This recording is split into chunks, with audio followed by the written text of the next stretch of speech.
James O'Keefe from Project Veritas here. The New York Supreme Court Appellate Division has issued an order delaying our depositions in Project Veritas v. New York Times. You already know we defeated the New York Times attempt to dismiss our defamation lawsuit against them. That meant that we could put them under oath, depose them, and show the world exactly who the New York Times is. But the New York Times could not let that happen.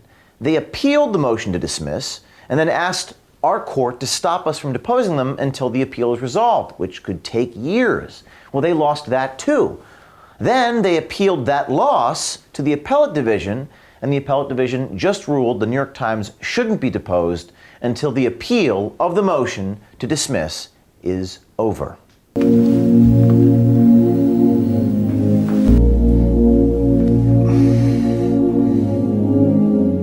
Now recall the New York Times admitted in their answer filed in response to our defamation lawsuit that Maggie Astor, the reporter who said the video was deceptive, well, they admitted she wasn't an opinion columnist, even though the New York Times defense was that her statement was mere opinion. The New York Times admitted in their answer to our defamation lawsuit that they never called anyone for comment.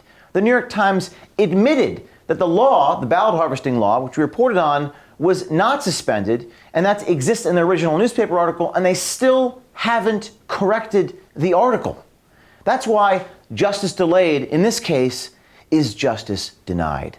This ruling is an affront to every person seeking to hold the powerful accountable. When it comes to power, nobody is more powerful than the New York Times and organizations like CNN and Twitter, which we're also suing, because of the symbiotic relationship that exists between the New York Times and people in big tech. Recall that Facebook removed this video in Minnesota. They cited a USA Today fact check, which in turn cited this very New York Times article, which they admitted the New York Times did. They got the facts wrong and still haven't corrected. The New York Times also cited the Stanford University Election Integrity Partnership. Oh, and by the way, we just announced we're suing them too.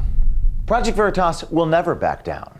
The arc of the moral universe is long, but it bends towards justice. We remain confident the appellate division in New York will reject the Times' attempts to dismiss the case, and when that day comes, we will depose them under oath on video.